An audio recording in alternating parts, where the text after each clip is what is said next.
Hi, all. It's Sarah, and it's about a month until Bombshell hits. My new series, Hell's Bells, launches August 24th with Cecily Talbot's story, Bombshell.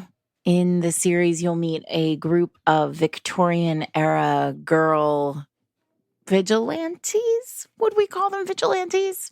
Possibly.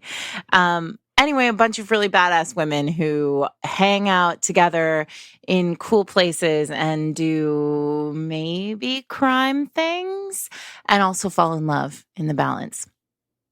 Anyway, I hope you'll find it sexy and fun and rollicking and a generally good time.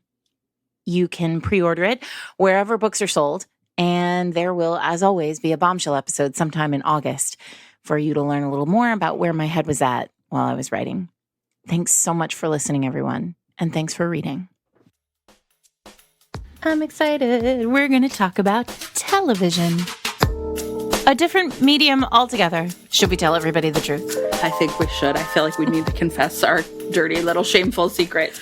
Go ahead. We're recording this twice because the first time around we couldn't figure out how to talk about a TV show. And Erik was like, hey, dummies, it's a story. And we were like, no, somehow we did it wrong. We would like a second try. Like, we just were like, I get the part of our charm is that, like, we meander around, we talk about all sorts of things. Oh, and, like, it felt like chatter. We were really just on a walkabout is what we were on. Yes, it wasn't good, everybody. So, anyway, welcome to Fated Mates, everyone. I'm Sarah McLean. I write romance novels and I read them. I'm Jennifer Prokop. I am a romance reader and critic and a Ted Lasso fan. A Ted Lasso fan. You know what I was thinking about in the shower this morning? I was thinking about the fact that when I first said to you, you gotta watch Ted Lasso, you were like, I don't like TV. I probably did say that, yes. And now look at us, recording an episode about Ted Lasso. I watched Ted Lasso twice, everyone. That's how much I liked it. Best homework ever. It really was the best homework ever. Let me talk about our reason for being here today. Yes. We all know Ted Lasso Season 2 starts this week. Mm-hmm. We all love the show. It's so soft. It's so soft. Oh, Here's so the soft. thing. I think Ted Lasso is like, I was thinking earlier about like cinnamon rolls and how we talked about cinnamon rolls. We'll link Erik. Oh, before we get up, we're going to go on walkabout just for a second. I'm sure everyone's shocked.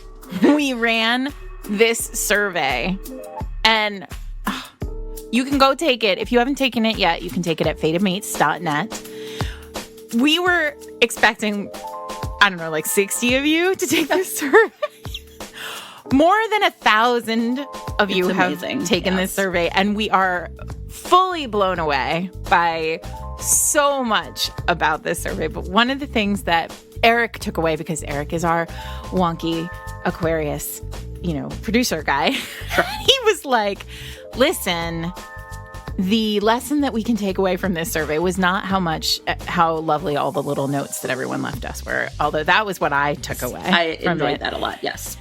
He was like, the lesson is that you and Jen don't talk enough about the old episodes and what you talked about on those episodes because a lot of people don't go back and listen to old episodes. So anyway, we talked about Cinnamon Roll Heroes once before. And I've been thinking about Ted Lasso through the lens of like the cinnamon roll, like that ooey gooey. And I think Ted is like too gooey. Like I don't know that I can imagine him as like a romance hero. Completely constructed of like sugar molecules. It's fine. Rebecca, I sort of love the idea of him. Like there are some moments with him and Rebecca where I'm like, oh, look how cute they could be, but I don't think it's going to happen. I don't know what I want for Rebecca. I just want Rebecca to be whatever she wants. I just want Rebecca to live her best life. Yes, exactly. If she wants Ted, she gets him. I mean, like, if Rebecca wants to, like, bang a soccer player every day for the rest of eternity, I'm for it. Yes, agree. Cosign. I was just thinking pleasantly about who would, what order she'd go in, Maybe some together at the same time. Where you would begin, you just start. No, they're numbered already, Jen. Podcast over, everybody. Okay. That's not our reason for being here. I mean, we are the Rebecca fan club, but That's not our reason for being we here have today. a question. Yes. We have an empirical, very important question that we would like to answer. Yes. We've decided to do an entire episode where we answer this question. Yes. And that question is Roy Kent a romance hero? I love this so much. I mean, obviously Roy Kent is a romance hero. You guys know he is. But strap in. One of the reasons that we are doing this, before we sort of get into this. So first of all, obviously, because we love this show and we think you should watch it. But second of all, everyone who listens to Fated Mates is already like a romance novel fan. And one of the other things we really saw in the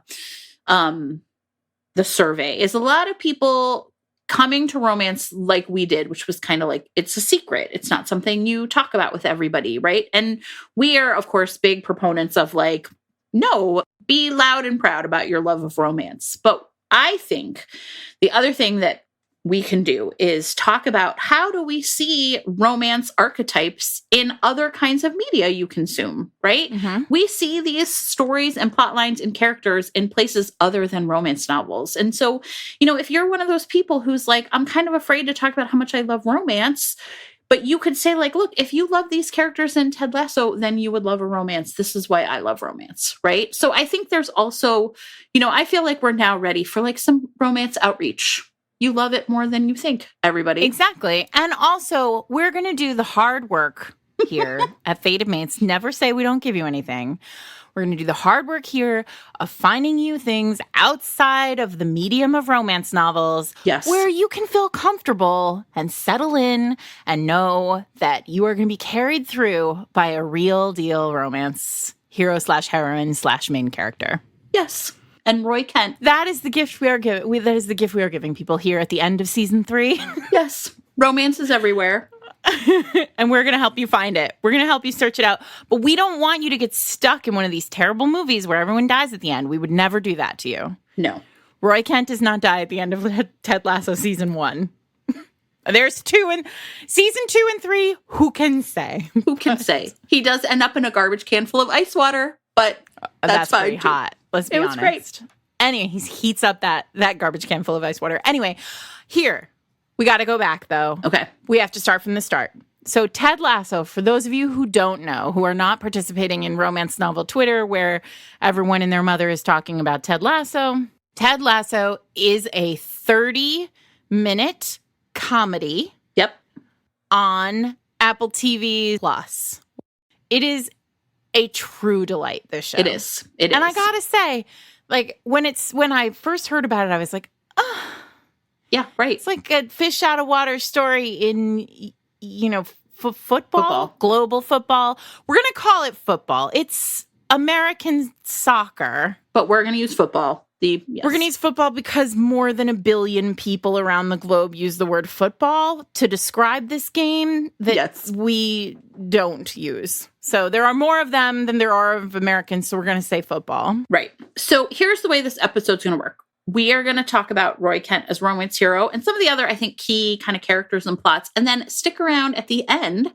My brother Erik, who is a guest, sports expert and a real smart guy. And a delight. We've already recorded that part. It's delightful. Came to talk to us, and he's a huge football fan. Which you all know because he brought us Jürgen Klopp. So he's going to be on at the end to talk about Ted Lasso almost as like kind of a sports show. And he has some great things to say where we're going to sort of talk about how it fits these romance kind of beats and romance tropes instead. So we're going to give you a little bit of everything.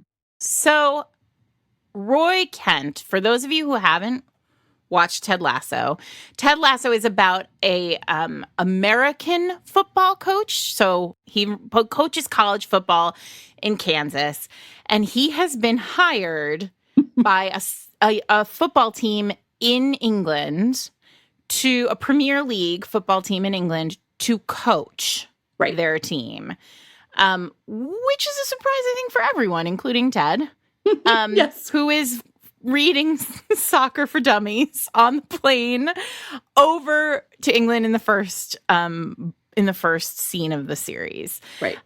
So he gets there, and it is a traditional fish out of water story. Ted is a character who you should be deeply annoyed by, but somehow is charming and lovely because he's just like a joy bomb always. Yes. And like full of like, you know, hokey dad jokes. And it's really, it should not be charming, but it really is, which really is a testament to Jason Sudeikis' acting and the whole writing room's work. So when he gets there, and he brings along his kind of best friend and assistant coach, Coach Beard.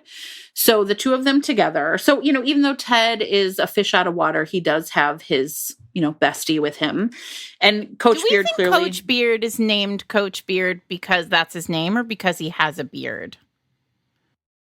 I feel like in season 2, we might discover Coach Beard has like a completely different name. I could see that actually. Anyway, go on. All right. See, already we're never afraid to ask the big questions here at Fated Mates, right? Deep probing. One of the things that happens is when Ted and Beard get to Richmond, which is a fictional Premier League team, they find, you know, sort of a bunch of what I would consider like sort of typical, like I watched a lot of sports movies in the past. I enjoy them. I like a victory story, you know, so we have the young, flashy superstar, Jamie Tart. We have the sort of, the kit man who is, you know, like works around the team in the locker room and all the other guys make fun of him, Nate the Great. And then we have some like a really interesting group of like young kind of players that we, you know, that are kind of rising stars, but nowhere near as talented as Jamie.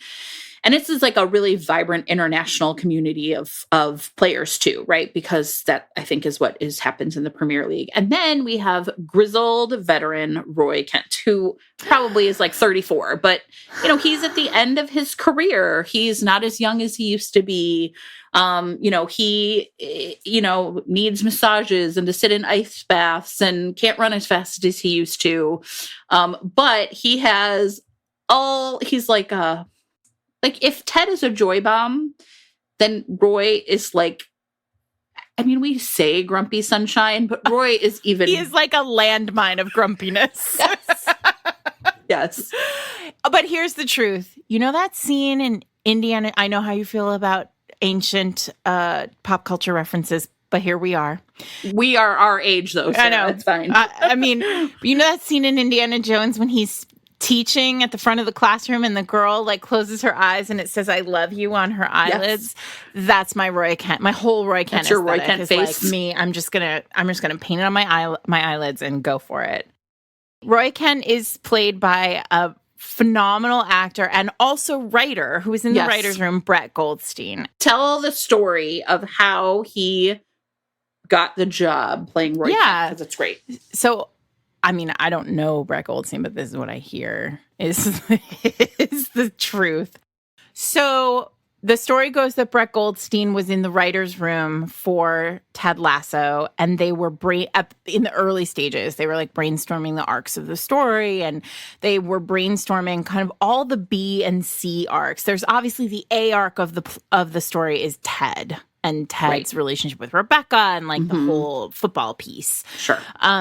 But Brett Goldstein's, you know, they were brainstorming like, what's the Jamie Tart arc? What's the Roy Kent arc? And at some point during the discussion of who Roy Kent was and how he was growing and like what kind of character he would be, Brett Goldstein got in his head that he would like to play this character, except he's not an actor, he's a writer. So the story goes that he went home to his home in London and he drank a bunch of beer, I think, and then wrote an email to the rest of the writing team that basically said, like, I would really like to play Roy Kent, or at least to audition for the character of Roy. And these are all the reasons why. And then if you think this is a terrible idea, let's just pretend I never sent this email. Just never mention this email to me. I love it. Again, which is like the most British. It's like peak Britishness, it feels like. And anyway, of course, he came in the next day. And I like to imagine it worked the way the episode works, where they promote Nate. Yes. So I'll tell you something interesting. You were just talking about like the writer's room. So I know I've mentioned before, my sister-in-law, Janine, writes for TV. And the coolest thing ever is when she was writing for a show called The Girlfriend's Guide to Divorce. We were in LA and we actually were on set with her, and I saw the coolest thing, and I was like, oh, this is really neat. In the writer's room, there's this huge whiteboard, and across the top, it says essentially like episode 1 through, in this case, would be 10. And then on the side, it has all the characters' names, or the other way around, doesn't matter. And what they would do is they would essentially because like each writer sort of takes an episode, but they sort of plan all the arcs together. What they would do is essentially, so it would be like Roy Kent. And then in each of those little boxes, it would sort of tell us what Roy was up to in each of those episodes. So that plotting part, it's really interesting to sort of see it all and to sort of as you're watching it unfolds and you're like, oh, this is what happens, but they are so in control of it the whole time. And so I think it's really cool to imagine him at some point being like, hey, wait, I want to do this. I not only want to write this, I want to do this. I think so. Obviously, there's lots of discussion of Roy Kent in Romance Land. There's a great tweet that came through a few weeks ago that was like, I watched Ted Lasso and all of Roy Kent's grunts made me realize what a Sarah McLean hero is like. I was like, yes, agreed. But Roy has this really beautiful arc as a story. We're not going to talk about all the other, I'm sure we will periodically bring in other story arcs, folks, but yes. We want to sort of try to stay focused on Roy Kent and Keely, who is his love interest throughout the course of the first season. But Roy has this really remarkable arc as a leader, right? Yes. He really reads, we just had Susan Elizabeth Phillips on. He really reads like an archetypal sports romance hero. Right. For me. I think this is where when we ask this question, is he a romance hero? For me, it kind of begins with the Chicago Stars style hero. Yeah. Because he's this kind of grizzled grump. He's in his 30s.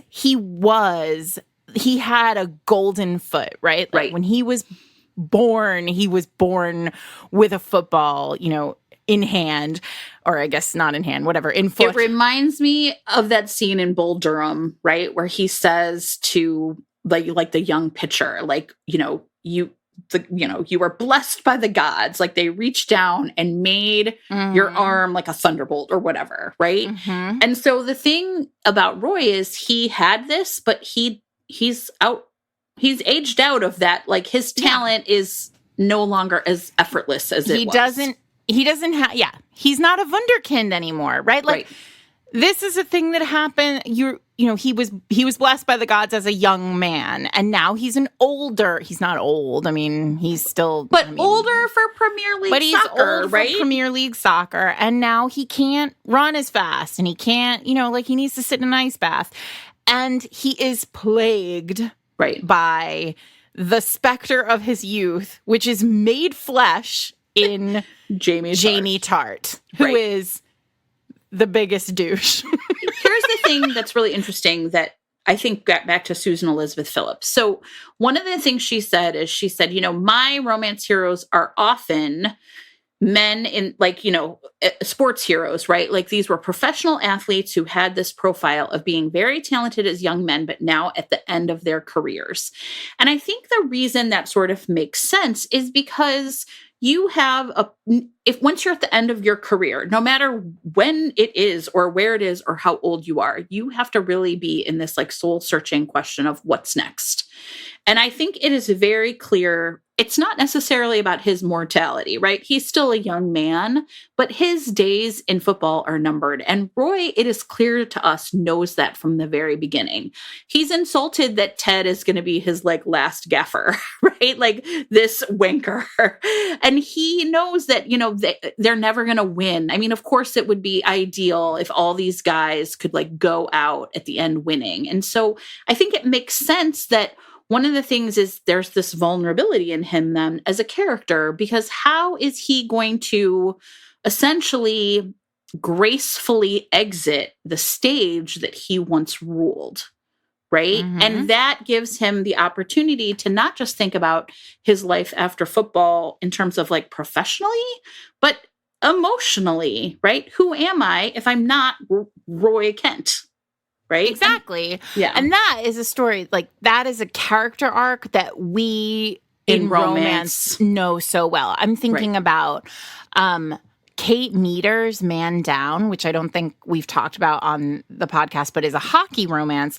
Also, I want to put a pin in this and like come back to it later, but like, what's the deal on why there aren't that many soccer romances? Well, I think because a lot of American written romance for American audiences, it's just not. And when we are with Erik, he'll talk more about that, right? Like, it's such an international sport. Right. A billion people, but only 8 million Americans of that billion, which is a tiny fraction. Right. So I think maybe it's just, there is a series of soccer romances, though, written in a fictional Atlanta soccer team.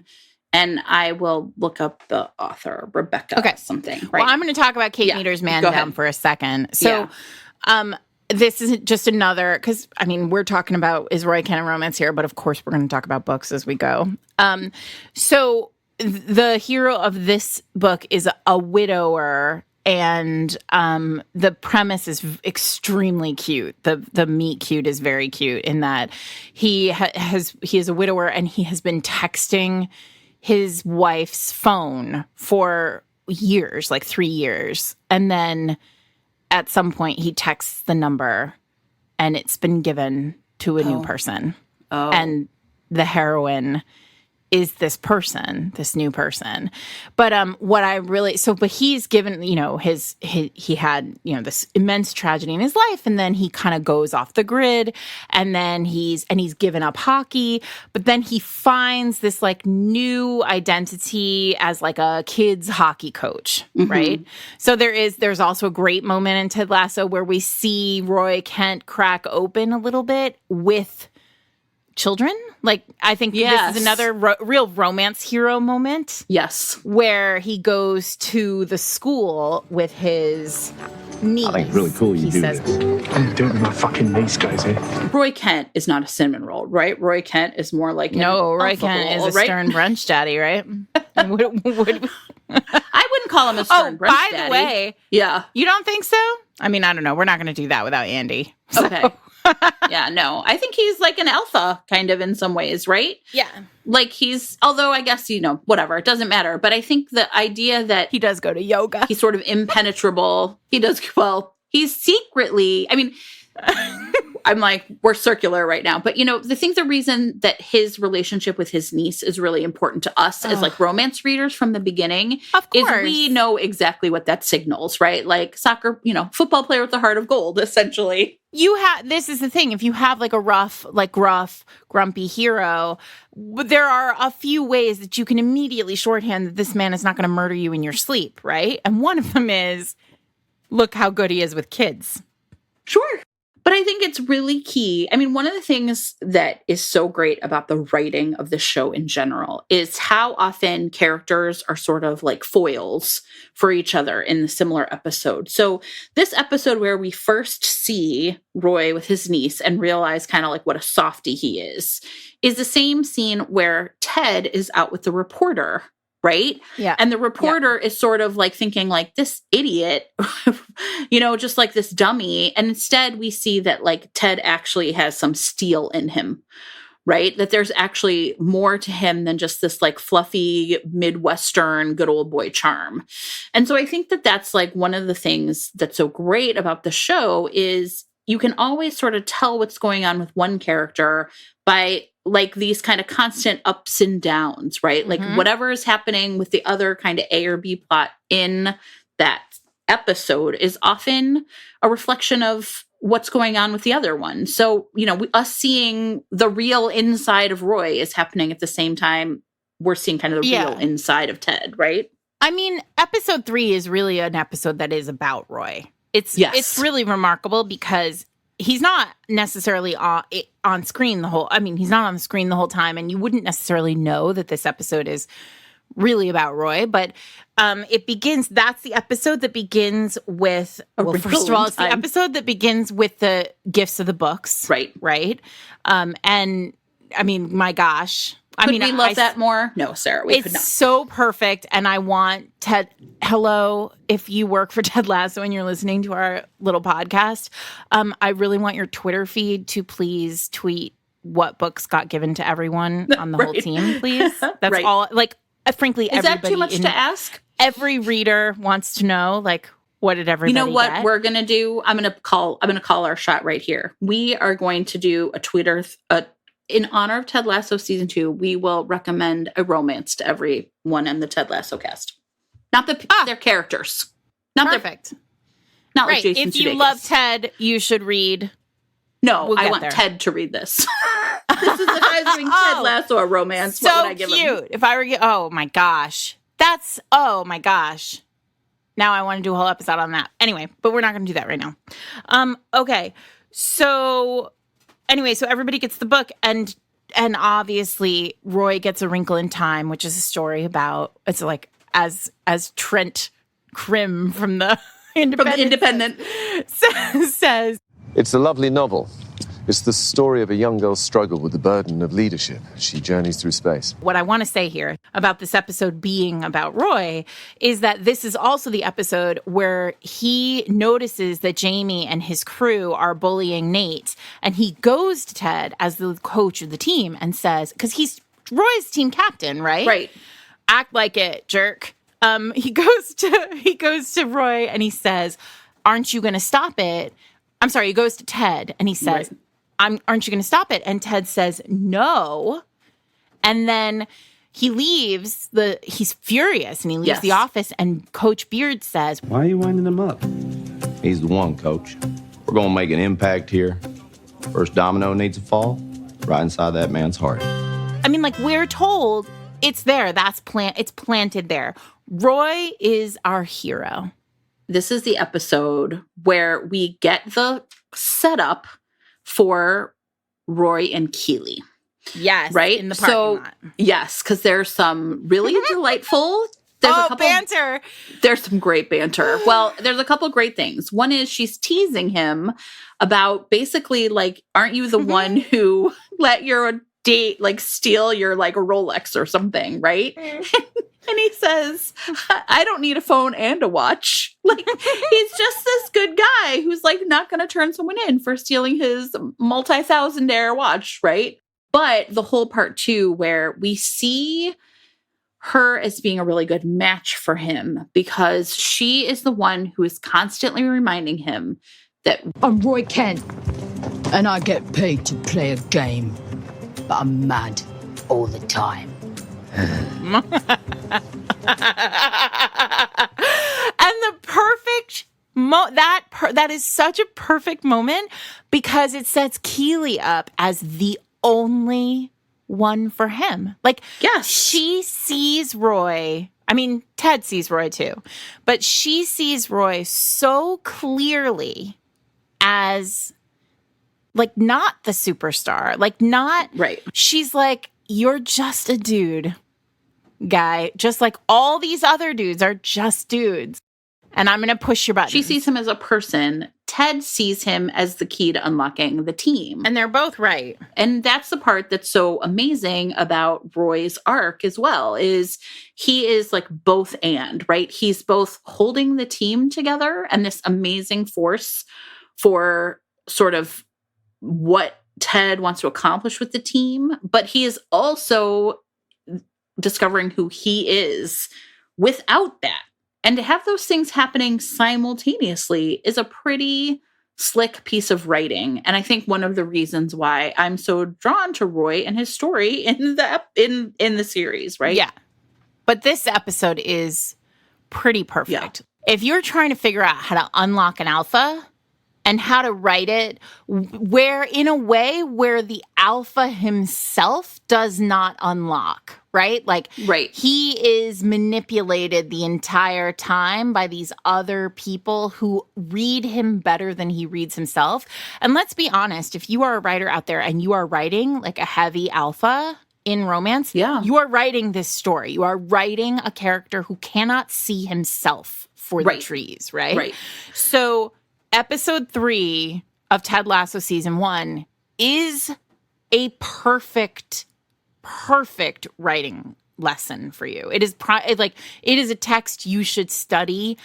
Yes. And I mean, truthfully, when what we're doing here is we're flipping the whole show like inside out, right? Like the like I said before, the A plot is Ted and Rebecca and the football. But the reality is that what we're saying is like if you turn the entire episode upside down and you set Roy Kent's arc as the A plot, you're reading a romance novel. Yes, you are.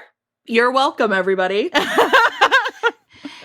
I think like that's why I agree with you. Like, and if you think about it, right, like it's a classic arc in the sense that in romance, we get these turning points.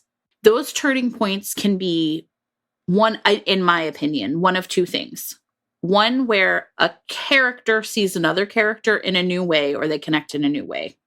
But it can also be the one where we as the consumer, we as the reader or the watcher in this case, see the character in a new way or what they're really capable of, right? And that's why this episode is so important because Keely is showing Roy who he is capable of being or just kind of like, I don't know, stripping away the like, it's so serious to be a soccer player part, football player, right? We see that Ted knows that he's really important to the team, but like we as viewers, when he walks away holding Phoebe's hand, we are like, I don't even like kids in romance. And here we are.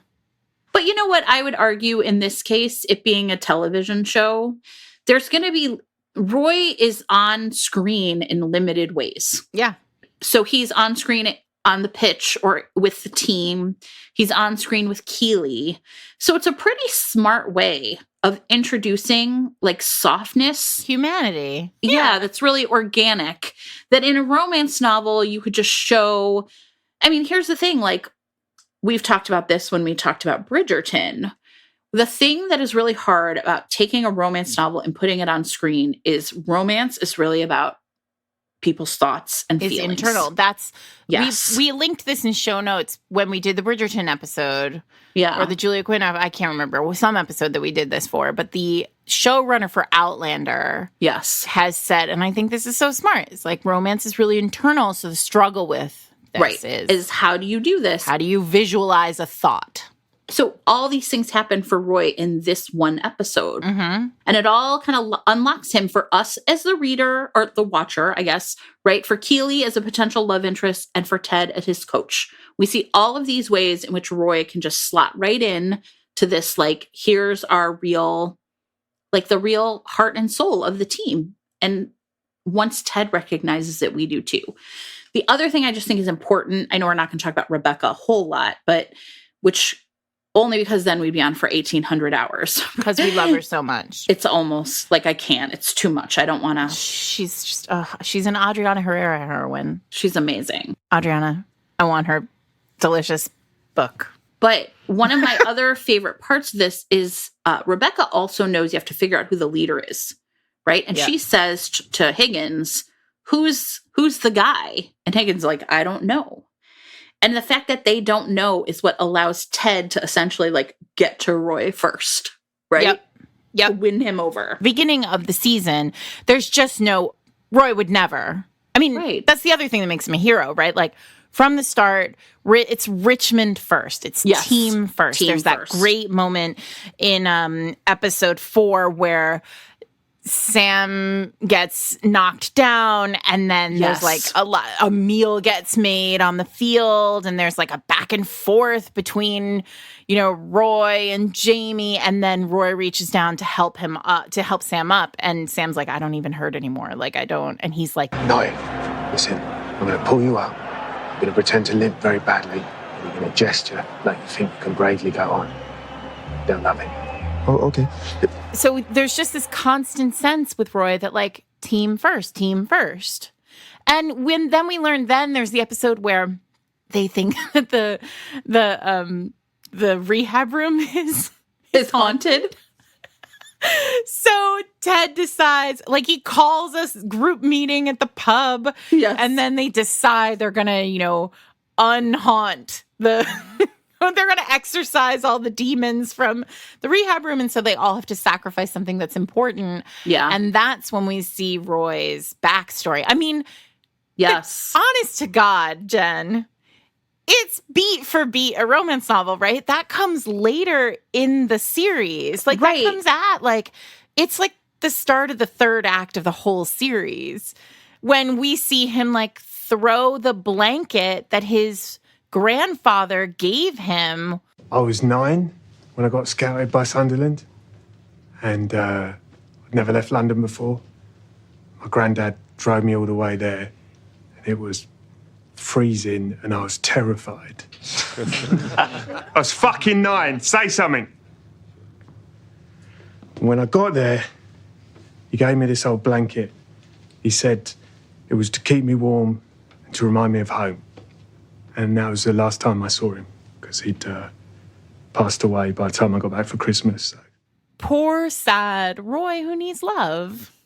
When we talk about romance novels, our favorites are ones where especially male characters have to unpack the way the patriarchy is working on them. And there's, like, to me, the whole scene where they have to, like, de-ghost the room or whatever it is, right? It's witched in there, Sarah.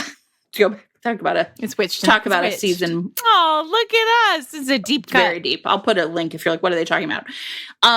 Is that idea that, like, superstition, that there's, like, things that are working on these, like, men that they don't understand, but they are very afraid of messing with. That, to me, is like, it's like the specter of toxic masculinity hangs over them, right? And when you think about the things that they throw into the fire, it's like a lot of it really represents those things that are, like, one guy's like, these are the keys to my Lamborghini or whatever. It's right. Like, like the things I thought I was supposed to value, like these soccer shoes my mom got me, football cleats, whatever they're called. So I think that a lot of that for Roy to go first and to take it seriously, because remember, he's the leader. If he at that moment had played it for laughs, it doesn't work. Right? It doesn't work. He has to go first, and he's the one that sets the tone for, we're doing this and we're taking it seriously, and this is going to change who the team is. It's like this real moment where we see his leadership, and we understand that leadership isn't necessarily about logic and reason. It's about, like, making that emotional connection and taking people in the direction they need to go. I mean, I think that is the team. His place in the team is so critical from the very start. I mean, the first thing we ever hear Roy do is shut the team up, right? Yeah. Like, Ted has just arrived. It's episode 1. It is 12 minutes and 34 seconds in. And Ted is just bombing at a press conference, right? Like, Rebecca's trying to trash him. She throws him into a room. He's bombing at a press conference. And this is the first glimpse England gets at him. It's the first glimpse Richmond sees of him. And it's the first glimpse the team sees of him. And the team is sort of like teaming in the back. Yeah, like they're just like kind of like all busy. And Roy is standing there focused on the television screens, and he says, if I don't hear silence, I'm going to start punching dicks. And that's his verse. And then the whole room just goes, silent. Yeah. But Ted sees it right away, right? That's also the episode where at 23 minutes in, Ted says, wait till we win him over, because he's like, gonna be pure so furious. grump. Right. And then Beard says he'll be so furious. Right. Right. And we know, right? We know that Roy's story is going to be one of leadership at that moment. And then comes Keely. And that's when Jen and Sarah's little hearts sing. Yes. Well, obviously. I think one of the things that's really interesting too is Ted has a very clear, like, professional and personal arc. Beard has a little one, like with this like woman he's romancing over chess. But the only other person who has such a clear, like, twofer, right, is Roy. His professional journey through the season and also his personal journey through the season. And Keely is right. And Rebecca. But obviously Rebecca's. Listen. We love her. We'll just keep saying that. Anytime we say Rebecca, we just say we love her. Yeah, I love her. Like, it's just so, like, almost like I don't want to talk about her because I'm not sure I'm worthy, right? Is Rebecca a romance hero? Yes. She's amazing. She can do whatever she wants. Give it time. So Roy, though, right? So the arrival of Keely is one that's really interesting because she's closer to his age. She's kind of like semi-famous, a model, clearly super smart and doesn't put up with anybody's nonsense. But also she's dating his enemy, Jamie Tart. So not only could he like never get with someone who he thinks, you know what I mean? It's just like it could never happen. We just see that it could never happen. And I think the thing that changes it is the episode where Keely's really pissed at Jamie, right? At the auction.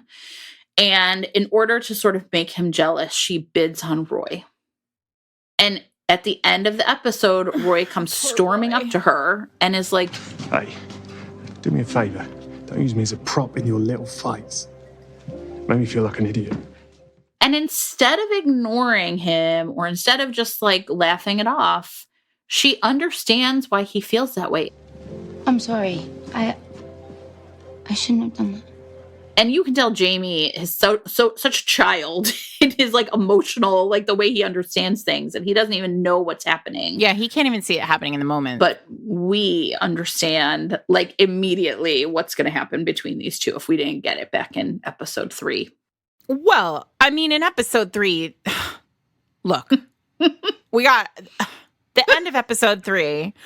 Roy walks into some like club where he looks absolutely, completely out of place. He walks immediately into the VIP section, walks right up to Jamie, tells him to stop messing with Nate, criticizes vanilla vodka, right? Which, I mean, sure, well said, and then gives us the greatest line in the entire series, where he says, Keely. That's all I need, really. And she says, Roy. And you're just like, sex is on. Oh, yeah, completely. And I think that that's the part, though. So back to like, is Roy Kent a romance hero? The thing that obviously, you guys listen, the answer is yes. The thing that I also found really awesome about this is then in, when they go to Liverpool for a game in episode 7, it's Everton, I guess, but whatever. And you know, this is like a really emotional, again, like a big up and down between Ted and Rebecca kind of episode. This is the episode, everyone, where it's the anniversary of Rebecca's divorce and Ted also is signing papers. And Keely, essentially, they all go to karaoke. They have this amazing win. You know, of course, they've debugged the weight room or whatever, and so now they can win. And Keely leaves with Roy, right? And we are, I mean, look, these are beautiful young people who are beautiful and they probably have great sex. And so, you know, he walks her to her room and you can tell she's going to invite him in and he just kisses her and leaves. And it's deeply romantic, but you can tell she's like, wait, what's just happened? Why didn't he stay? I gave him all the stay signals. She like checks to see if she has bad breath. Gosh, poor Keely. Roy. Of course he does it because he doesn't want her to feel like he's using her. Well, and that is why I love him so much. Right? I would say like the peak of the emotional arc in that personal one-on-one arc in a lot of ways is the next episode, the Diamond Dogs episode, which is probably one of my favorites. Where he says a line that is, I mean, like basically, we could have just narrowed this all down to, is Roy Kenton a romance hero and then talked about one line of episode 8, and that would have been it. It would have been a 10-minute episode. Some people are wishing that we had done that, but No, they're not. It's amazing. They love it no, too. they're not. So this is the episode where they get back, and Roy is going through it because she thought that he was like not interested her, in, and so right. and Jamie showed up, and so she had sex with Jamie. And then she tells Roy, like, She does tell him. I did this. And he goes McGreeve brain. He has static brain. He does. There's a lot of grunting. Yes. And then he has to go to the Diamond Dogs. Explain the Diamond Dogs. I mean, remember how I said you could flip the whole show on its head and then you were reading a romance novel? The Diamond Dogs are proof of, that is my... Absolutely, right? Exhibit A through Z is the Diamond Dogs. Diamond Dogs are first, I guess, assembled by Ted. It's Higgins, Beard, Nate, and Ted talking about Ted's feelings, right? And then they joke about like what he should call this group. And, I think Roy first comes in and is basically like, whatever's going on here, I don't want any of it. When he does need advice later, the good old Diamond Dogs to the rescue. And then he goes there and he's like, Keely has a sexual past. I mean, this is the scene where Ted says everything and then Nate's constantly like, oh, I love it when he says the thing, but that's the opposite of what he means. It's so laugh out loud funny. The writing is perfect. And then Roy Kent says, I can't control my feelings. I can't control my feelings. Mike, I have it right here. I know, same. And it's like, I also, like, here I am writing, like, are the Ted Lasso writers fated mates listeners? Seriously, they've got it down pat. Exactly. Well, so let's talk about why, right? Why I can't control my feelings, right? Like in romance, right? A really big journey often for men is understanding their own feelings, because the weight of the patriarchy, right? The way it punishes men is like too many feelings. Mm-hmm. And so when he says that, and, Ted says, grow up and get over it, it's this moment where Roy has to decide now, can I get past this, even though my brain knows that this is not logical? And it's like a super double standard. Yes, all that. He knows all that. He doesn't realize why she just didn't intuit his intentions, right? Why didn't you just know what I was thinking?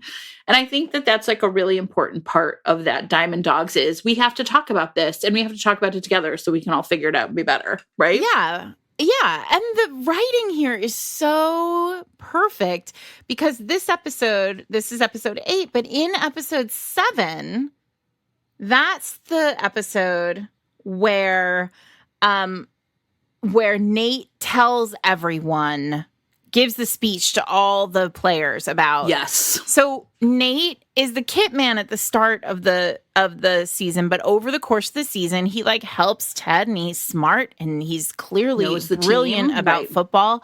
And so they promote him, right? They're sort of moving toward the sense of like Nate is going to become a part of the coaching staff.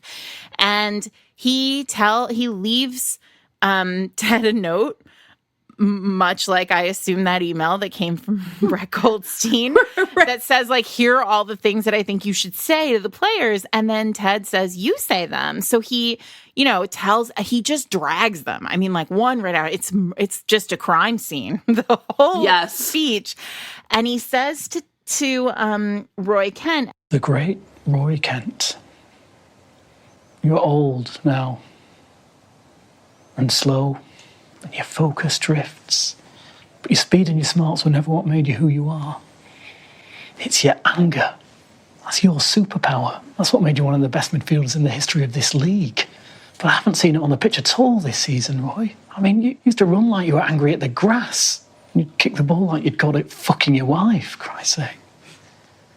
But that anger doesn't come out anymore when you play. But it's still in there. And I'm afraid of what it's going to do to you if you just keep it all for yourself.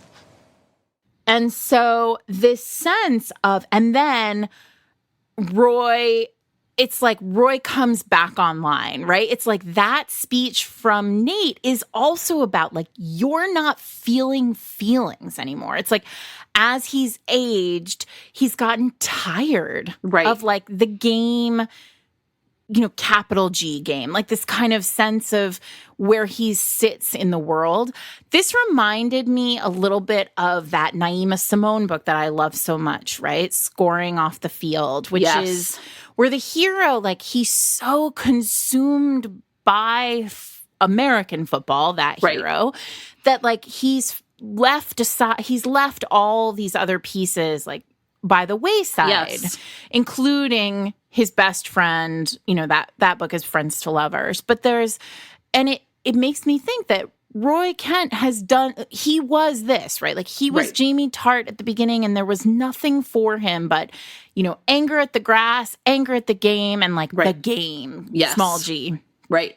And now he's older, and he's like had to suppress all of those feelings because he doesn't have the like same passion or the same, fury or this, he's not, what is that German word? Like Sturmendrang? Is that a word? Oh yeah, right, sure. I probably said that absolutely wrong and someone's going to tweet me, but that's fine. You should. Anyway, he just doesn't have it anymore. And so Nate kind of like summons it. Right. And then pure alpha. Like, you guys, listen. Roy Kent rips that bench out of the walls.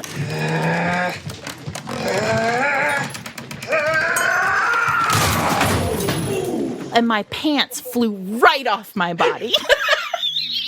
Obviously, right? Obviously. So, it's just, that's what I want. I want every hero to be furious to the level of like ripping things out of the bolts in the wall. And so it's almost like soccer, like Nate and football and the game and the team and all the things are kind of coming together for him, and they're all unlocking one after another. And then his feelings just like, boom, are back online. Right. And then episode 8, I can't control my feelings. Like he's just firing on all cylinders, and it's too much for him. Yeah, right. Absolutely. Well, I think the other thing that's like really fascinating then about that is I think typically in these types of like in like sort of the sports romance, we often get in a sports romance, the rise and fall of the team is often not really actually that big of a part of it, right? Like romance readers don't really care if the team wins. No, well, Susan said that, right? Yes. Susan was like, I think I've only ever written like one football scene. And it's true. That's in It Had to Be You, everyone. Right. We list all these sports romances that I've read, and very, very few of them actually take place at a game or like a Super Bowl or the Olympics. It's always about like sort of the human drama that gets people to that level, not the actual game itself. So it's really interesting, though, because that cannot be true on a television show, and it's not true for Roy. No. It's a really big part of his character. Because Roy can't control his feelings anymore, and that is because he knows he's at the end. Yes. When you're young, anger comes with like arrogance and like belief, pure undistilled belief in yourself. Right. When you're old, and again, he's not that old, but like old for Premier League football, 10 years in, 12 years into your career, anger comes with like fear and rejection and failure, right? And concern about what comes next. Like, yeah, I know I have to sit in a garbage can full of ice water. My knee hurts all the time. Right. I'm not long for this. Right. So what comes next? So by letting in any feelings, he also has to let them all in. Right. Exactly. And that's the part that I think so is good. So good, right? We get to see him experiencing all these things. No, but then there's that scene with Keely. He goes back to her, right, after stomping off and grunting. And she is in the press room. And this is, by the way, such a brilliant scene. How did it feel for you as a writer? Like, were you just like amazed at this Oh scene? my God. When she's moving all around and she's like, Keely Jones, Keely Jones, the independent woman. Keely Jones, independent woman online. Yes. Keely Jones, independent woman weekend. Yeah, Sunday edition, Sunday insert. Charming as F. As all get out. No, yes. it's perfect. And then he's like, she's asking him questions and he's telling her the truth. Right. And like, when has Roy Kent told the truth? About his For feelings. 12 years about his feelings. Never. Or possibly ever. Right. Since he got that blanket from his grandfather. Probably. Exactly. You know, but he like- burned that. It's gone now. So. Well, he exercised those feeling demons and now they're all here. Every feeling's here. Yeah. Right. And so this whole like play acting, right, in this moment Charming. allows him to admit this, like a lot of his truths to her in this episode. And the one thing she's kind of like, how can you really do this? I'm not going to get involved with you if you can't get past it. And he says, Because I like you more than I hate him. and that's the moment where you're like, as it should be, you have to get over it. And now he's going to move past that. And, you know, he tells her about yoga, his yoga buddies, you know, these 60-year-old ladies that he hangs out with. And it's all amazing. First of all, I want to shout out Juno Temple, who is the actress who plays Keely. And she's just Yeah. magnificent. Like, I want to say her name because she is more than Keely and Yeah. she's fabulous.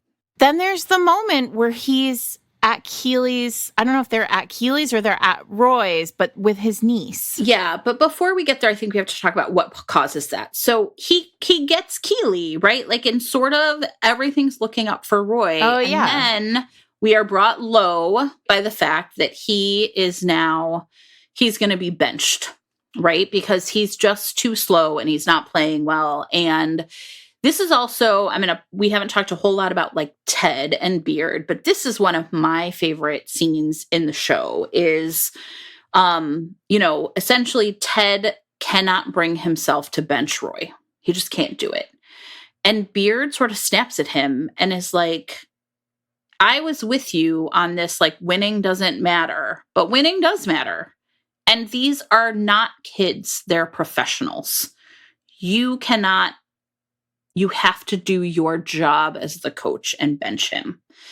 And this is, I think it's important for us to see how heartbreaking that is kind of for everyone, right? And it's a real dilemma because essentially Roy is given the opportunity to say he's injured, to like essentially like bench himself in a way that's going to make it a little more palatable rather than literally going to the second string.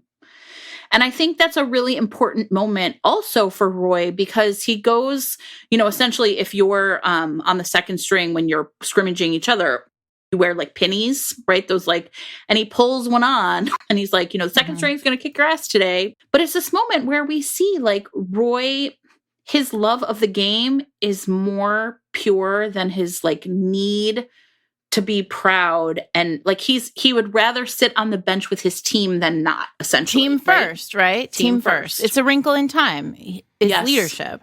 Sometimes to be a good leader, you have to take the back seat. And there's also this whole piece where Ted is doing that too, right? Like he's leading from behind, which is incredibly difficult to do. Topping from the bottom, you might say. Fine.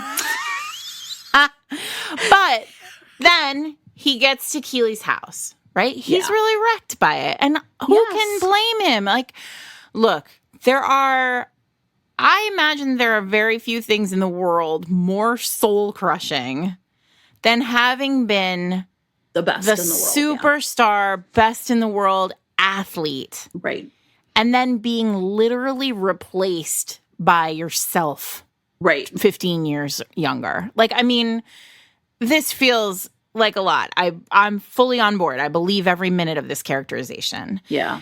So he goes to Keely's and he says, even if he doesn't say it quite this way, he basically says, like, who am I? Right. If I'm not Roy Kent. If I'm not Roy Kent. And she turns to his niece and she's, I need you to close your eyes for me, yeah? Okay. Can you describe your Uncle Roy? Everything that you can think of. Go. Well, he's my uncle, His beard is scratchy. He buys me ice cream. He swears a lot. He's really funny. And I love him. And it's so sweet. Magnificent. None of it is about him as a football niece player. Doesn't care that he, that he's Roy Kent with a fight song. Right, he doesn't, right. nobody, she doesn't care. He's just Uncle Roy. And lovable and wonderful. And we all know, he's going to be fine. Yeah. Roy Kent better end up what are they going to do with him in season 2? Are they going to make him a coach? They got to make him a coach, right? Oh, I don't know. I don't even want to think about it because I just want he and Keely to live happily ever after somewhere in a great London townhome. Is that too much to ask? Well, they have the money for it. It's fine. So the profile of Roy as a player, right, was really rooted in his anger. Sometimes Keely makes fun of it, but Nate points out it's what made him so strong. So another one of my really favorite parts is Ted tells him he has to pick his own replacement as captain. And he picks Isaac, and he says essentially, never stop throwing televisions at walls, right? Because he picks Aker. He picks somebody who has it, the fire. It's never stop breaking TVs, and it's somewhere in episode 10. And I think that's the thing. Roy does still get to determine the future of the team and the kind of leadership that he values, because the person he picks Isaac's been a pretty quiet player. Yeah, Isaac's arc is very subtle, very specific. If you're watching but it takes you the second or third watch to notice what's happening with him, because he starts out a bully. He's in Jamie's crew. And then at one point he's the reason why Roy knows they're all at the club. He invites Roy to the club again, kind of captaining, inviting everyone, bringing everything in. And then he's next to Roy when they're watching the Iron Giant. The Iron Giant. You see Isaac move from Jamie, kind of evolve into Roy's style of leadership. Right. And then Roy picks him, right? Because ultimately, then Isaac rips the TV off the wall when he sees Jamie just throw them all under the bus. Suddenly, Isaac has he's come around from believing in the hot shot soccer player to understanding that there's something bigger at play. Right. And we get one of the things I really I'm going to make a small digression here, because one of the things I really noticed on the second play or the second watch is obviously Ted's ethos as a coach is one of the things he loves about coaching is watching people become kind of who they're supposed to become. And we see in this second watch how much the people that surround you influence that. And so the whole arc you just outlined for Isaac, the influence that Keely has on Roy, this is a deeply human show. Right when we say that something's deeply human, that's what I mean, right? And the way these kind people inspire Rebecca. Yes. We love Rebecca. Rebecca. But there's this Rebecca could easily have been this kind of gross archetype, right? Right. But instead, what Rebecca is about, this whole show is about community. Yes. And one of the things that I've been thinking about related to this is this year was really hard. The last 18 months have been really hard. And one of the things that kind of keeps popping up in romance novels that I've seen written over the last, and my own too. We'll talk about Bombshell in a few weeks. But, in that book too, there's this very real sense of us all kind of seeking out community in these books. Community's written there. It's written into the DNA of a lot of these books. And this talk about a show that is beat for beat the heroine's journey. Yeah. Ted Lasso, for every character, it's the heroine's journey. Except for, and this is what I was really fascinated by, is her terrible dirtbag ex, Rupert. The worst. Right? Robert Mannion. And Rupert. Then, right, his young girlfriend who becomes his fiance, wife, right? New Rebecca. New Rebecca. And I found myself really paying attention to her as sort of almost like, remember, I've said earlier, all these characters have like a foil, right? Like someone who's their opposite. And she is introduced as being like kind of Jamie's side piece. But by the end, it's really clear that she is going to continue on her arc of sort of terribleness because the only influence she has is Rupert.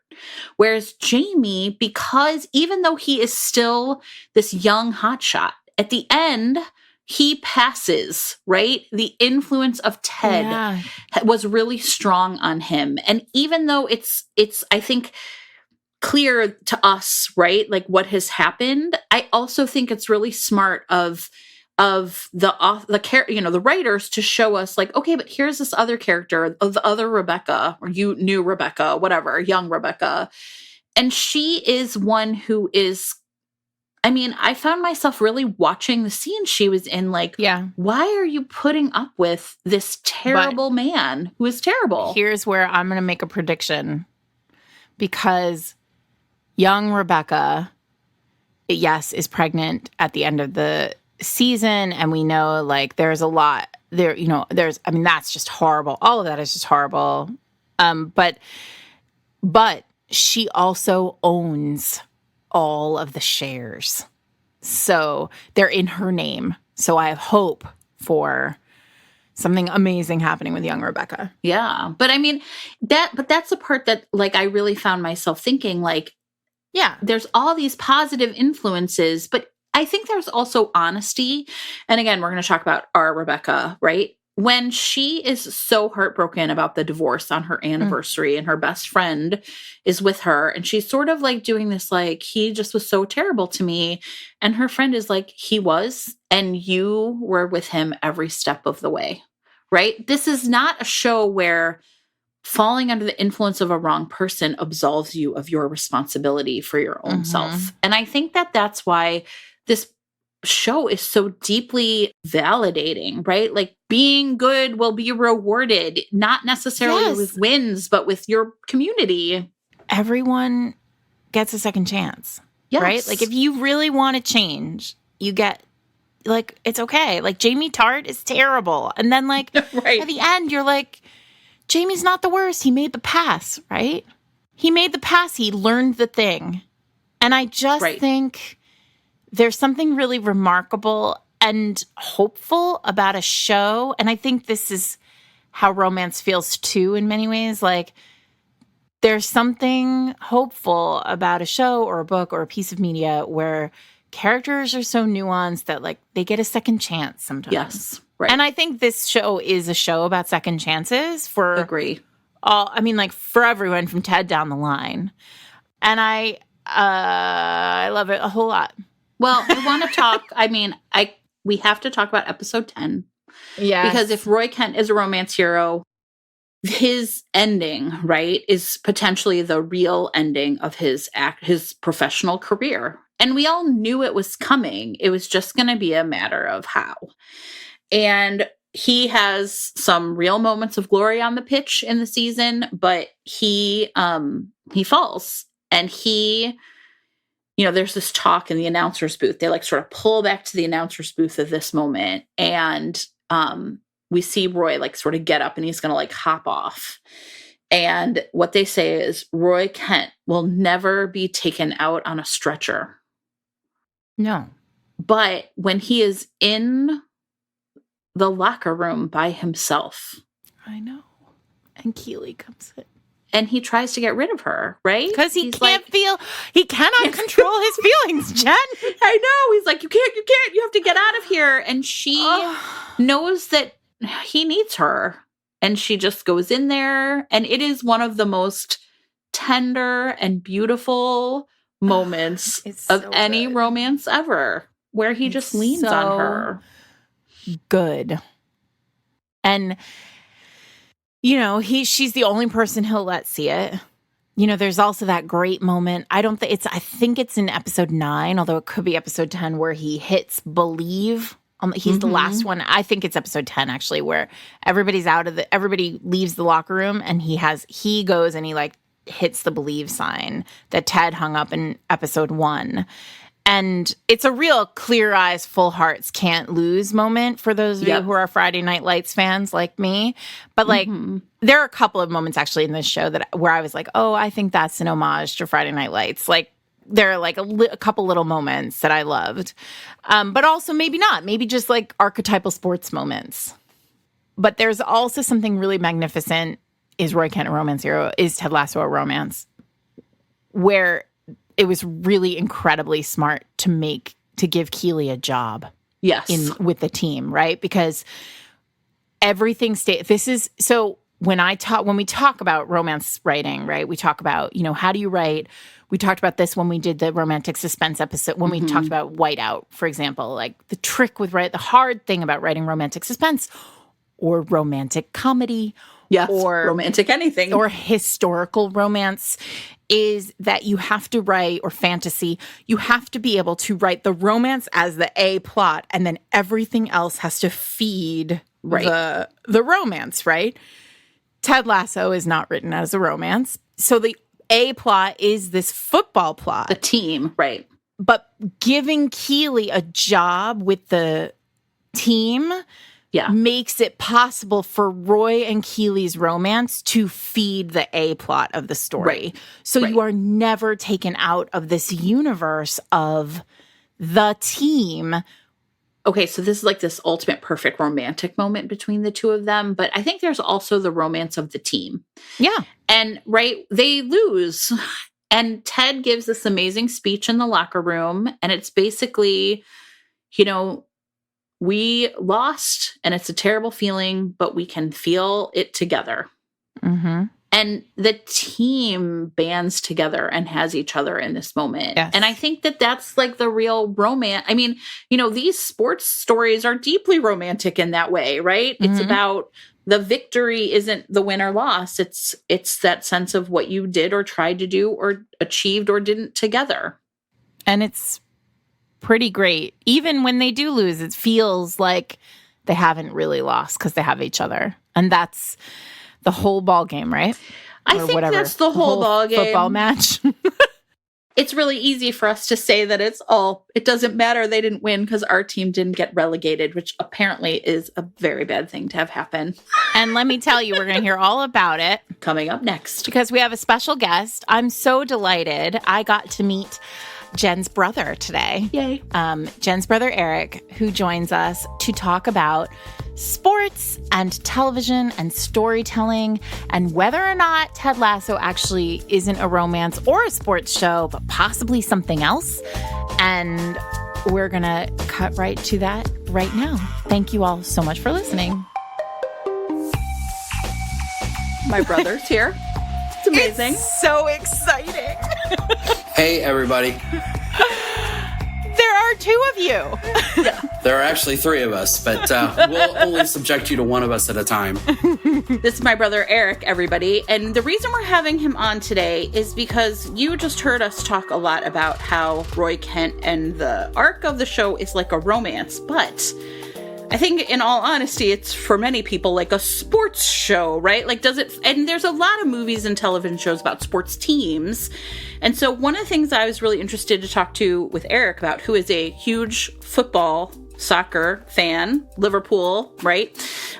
Is like, how do these characters like kind of go against or fulfill like typical archetypes of shows like this or stories like this? And I think no one is better at that than my brother, who is a soccer fan, but also like, I think really, like, I remember growing up, like we watched a lot of these movies and stuff, right? Yeah. I just want to say, like, maybe can we just take a step back before we get into like the nitty gritty on Ted Lasso? Like, Erik, could you, obviously I would really like if you'd tell some embarrassing stories about Jen, but we can, do that later. But could you talk a little bit about how your relationship with sports in general? Are you just a football fan, like a European football fan? Like, tell us about your life with sports. Well, as Jennifer would tell you, it's really all kinds of sports, all different kinds of sports, whether it's football, American football, baseball, basketball, you name it. And one of the things that's great about sports is it usually creates a narrative or a story, whether it's the story of the actual event itself, the game or the competition, or oftentimes the stories of those involved in those events that is literally real. And I think that's why sometimes so many of us gravitate towards sports, not just for the entertainment purposes, but for the narrative and for the story behind it. And so I think Ted Lasso does a good job of that. Although I will say, and I'm ready to challenge your thesis a little bit, I actually think this is less of a sports story and more of a workplace story, but we can talk about that. Oh, interesting. Okay, already the family, it's happening. That's right. I mean, Erik, here's the other thing, everybody. Erik is as big of a reader as me, but he is a nonfiction guy. Erik really brings, it's not just that he, loves sports, right? He also loves story, but, loves reading. And so I knew this would be, a really interesting, mashup to have him here talking about it, and I'm kind of from a different angle, but I like this. It's a workplace story very much. This is a very good thesis. Let me just talk about that for a minute. So by way of background, and you guys may have talked about it earlier in talking about Ted Lasso, but this character was created by Jason Sudeikis, obviously Saturday Night Live alumni, back in 2013 or 2014. And it was actually for a television commercial. It was when NBC was had gained the rights to broadcast the English Premier League. And so as a way to kind of both advertise their broadcasts of those games, but also their new sports network, they had Sudeikis do this character, which had been long in his mind, and his partner, I can't remember his name, but the guy who plays Coach Beard in the show, the two of them had been talking about this character for a long time, and so they did this. They did a couple of different clips, almost like Saturday Night Live shorts, right, of Ted Lasso. And I will tell you, by the way, when they announced that the show was going to be made, I was like, how much can you make? How much can you do with this 30-second, kind of doofus character almost? Right, and it's pretty one-dimensional.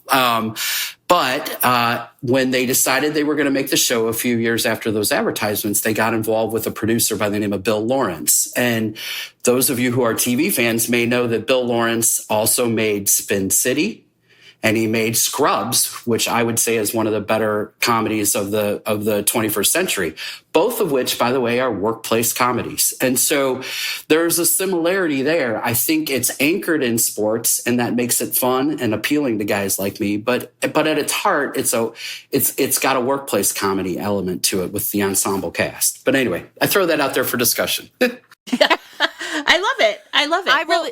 That makes a lot of sense to me, because I think the one thing that sets Ted Lasso apart, and I'm a huge, I don't know if you ever watched The League, Erik. I did. I thought The League was just hilariously funny, and I was really, really into it when it was on, but it is the anti-Ted Lasso. It is a story about sports fans who are all generally terrible people.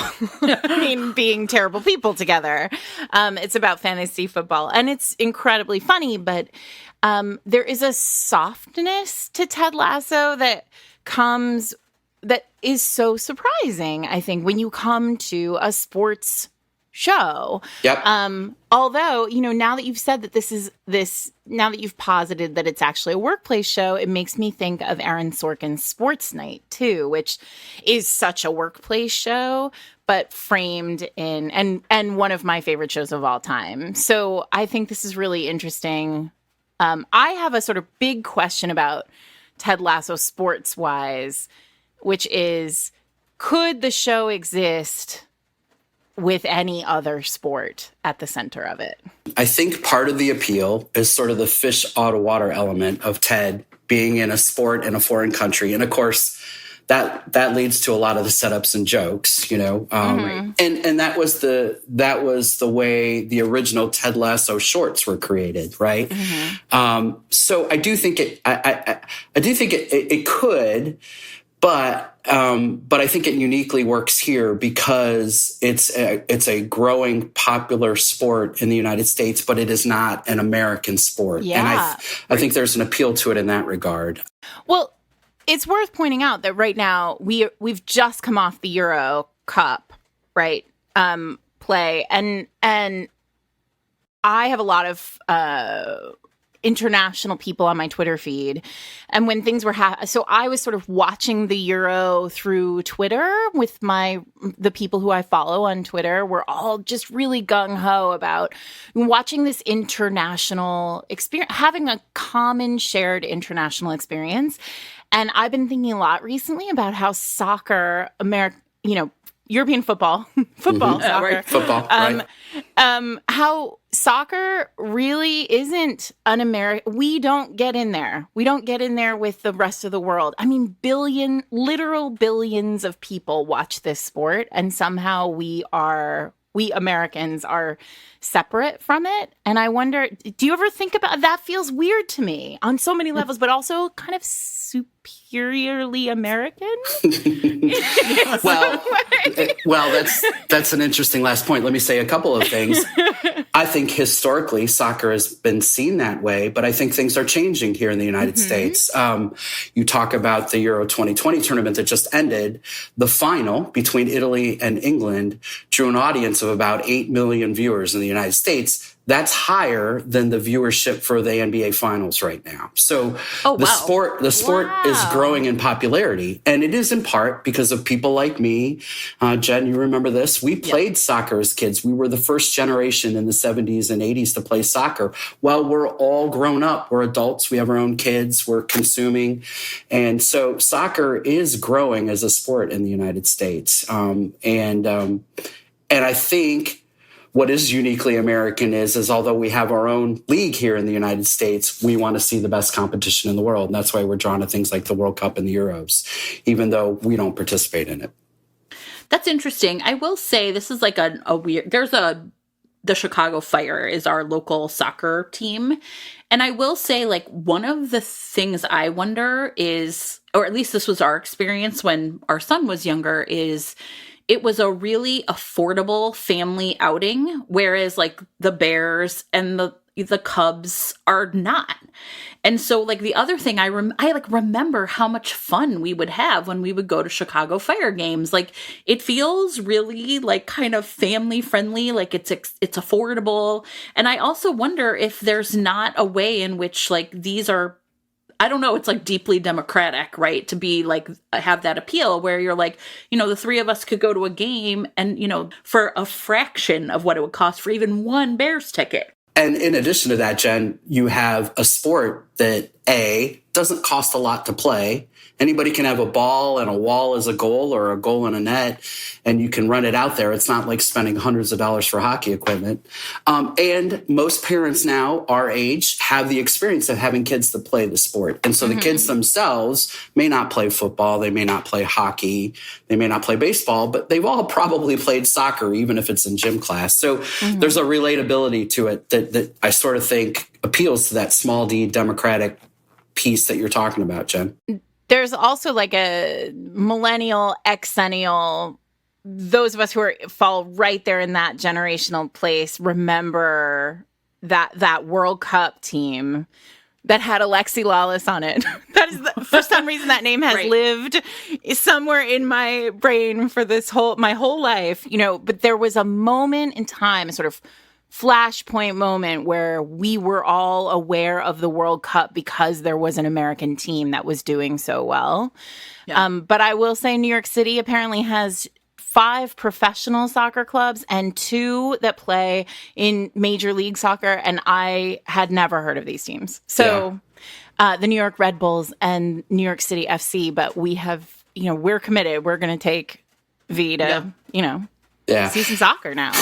There you go. It's interesting you mentioned Alexi Lawless. One of the unique things about the American side of that era was not just that they were good enough to qualify for the World Cup, but the World Cup for the first time was played in the United States in the 90s. And I think that's why. And I think that helped boost the popularity as well. So But you did talk, Jen, about the sort of common sports tropes and themes. Yeah, like archetypes, especially of like kind of the players. It feels like that's something that when you watch one of these shows about a team, it often feels like there's like the young hotshot and the like old guard. And, you know, Ted Lasso, I think, traffics in some of those. And I was wondering if like when you were watching that felt familiar, or if there were characters who stood out as being like kind of different.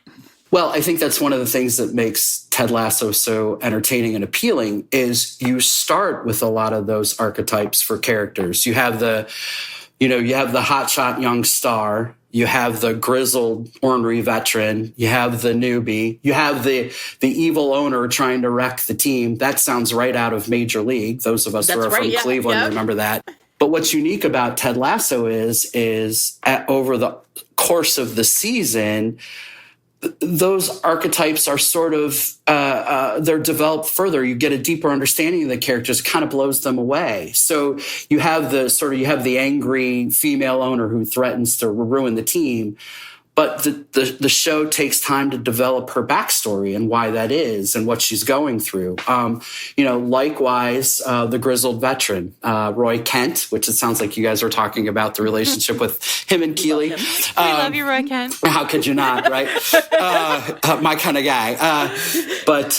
You learn a little bit more about him and even the young hotshot.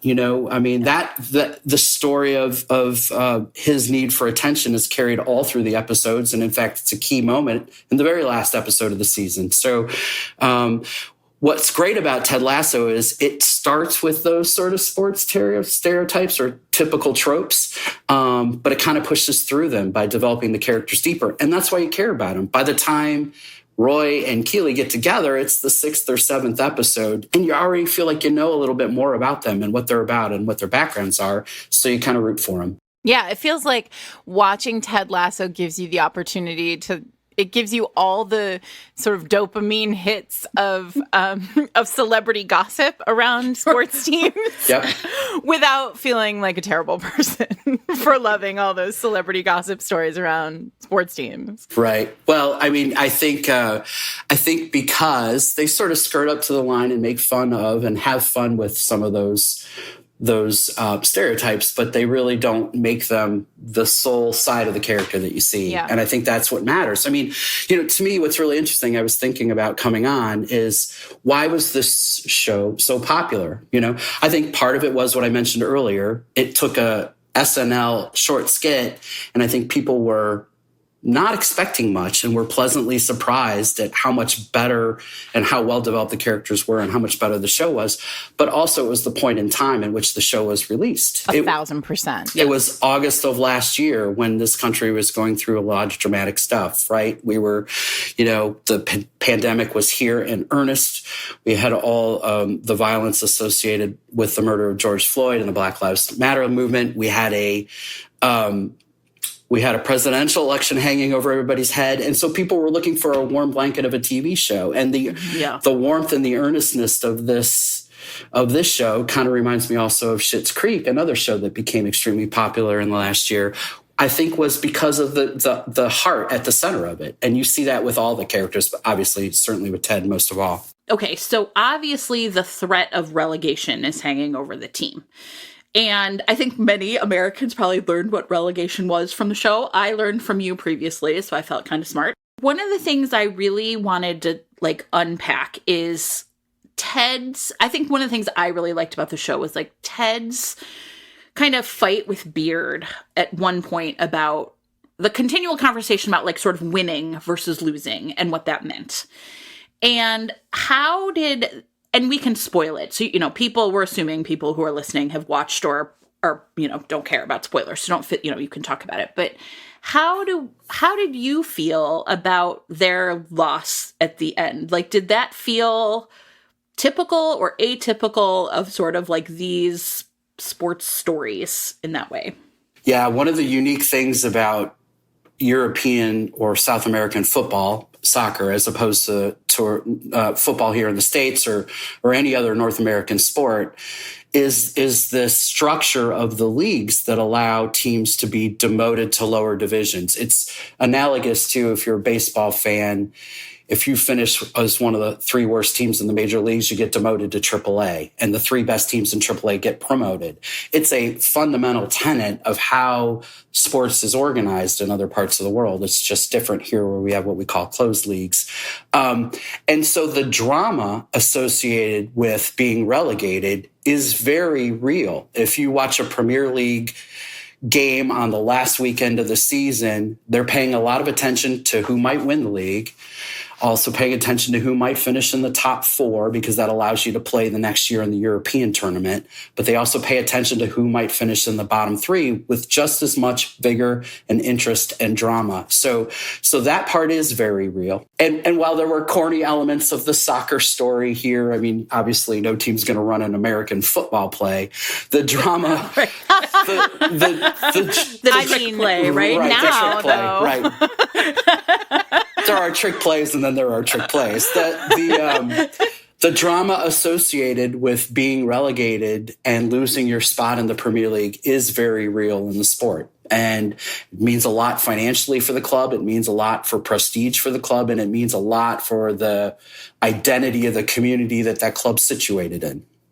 Yeah, that's really interesting. So were you surprised, though, that they lost? I mean, when you watched it the first time? Mildly. Usually we're used to the ragtag team of players overcoming the odds and figuring out how to rue the day. But I would say a couple things to that. Number one, as a practical matter, I have read that they plan on having 3 seasons. So this is only act 1 of the story arc. Right. More importantly, and I think that's what makes Ted Lasso so enjoyable, is the quality of the writing and the drama associated with it, that they just didn't give a happy ending, that there were, it was almost a literary ending in a way, that you had the former player scoring the game-winning goal against your own team by making that extra, or creating the goal by making the extra pass, something Ted had taught him, and that caused his own team to be relegated. So I was mildly surprised, but pleasantly surprised, because I thought it fit with the story. And I think that's part of what's made Ted Lasso so enjoyable, is the writing is so good that it doesn't immediately follow the stereotype. Right. Well, and then his speech where he's like, "You lost, but you're not alone," is, I think, one of them. I mean, like, sort of that, the locker room speech. And there's a couple together. Yeah. Right. We're going to be sad together. There are a couple really good ones in the arc of the show. The one that Nate gives, right, where he tells, Roy to be angry. He was supposed to be angry at the grass. That's my favorite Roy Kent moment ever. I haven't watched all 3 seasons, obviously, but that's definitely my favorite Roy Kent moment. Yeah. And he rips the bench off. When he rips the bench and says, "Let's go kill these guys." I'm paraphrasing. Yep. Yeah, it was great. Well, and first of all, right, big locker room speeches are traditional sports tropes. But what's interesting here is, and it's consistent with the theme of the show, is that it's not all about the winning and losing. It's about the life lessons. It's about the togetherness. It's the heart at the center of the show that makes it not just a sports show. It's a different kind of show set in a sports setting. That's what I really appreciated about it.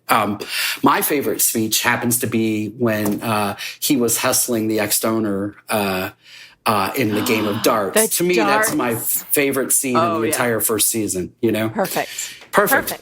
But what's perfect about it is that is a microcosm of what the heart of the show is about and what Ted Lasso's about. And so there's an earnestness and straightforwardness to the show that I think people gravitated to, sort of in these strange times. Television the last 20 years, in many good ways, has been so much about the anti-hero, right? From Tony Soprano on forward. It's nice to sometimes watch something earnest with heart at the center and fulfilling in that regard. And I think people are clamoring for that, and they found it in the show, and I did too. Yeah, I agree. I think that's, I think that's a nice That's a nice. This is a nice way to end. I'm like, although we didn't ask you about Jürgen Klopp. Oh so I feel God, like wait, maybe... no, we have to talk about Jürgen Klopp. I'm here for your brunch, Daddy. That's where we end. I know, perfect. Tell us how Liverpool. I mean, where, let's give it. Here's your chance to fanboy a little about your club.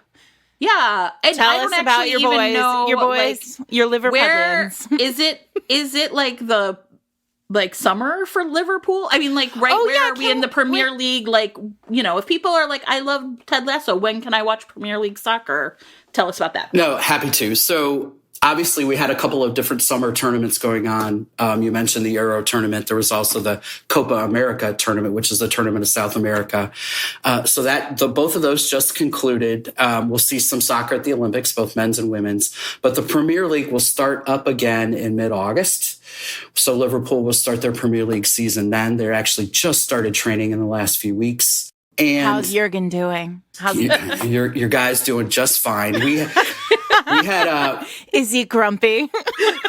I think he's happy. He was grumpy at times last year, and understandably so. We had a lot of guys hurt. We ended up finishing third, which is pretty heroic considering the injuries we had. But shameful bronze. Everybody seems to be fit again and ready to play, and so I, for one, am really looking forward to them competing for the title again. Can I ask a point of order question? Sure. At the end of the last episode of Ted Lasso, were they or were they not playing You'll Never Walk Alone?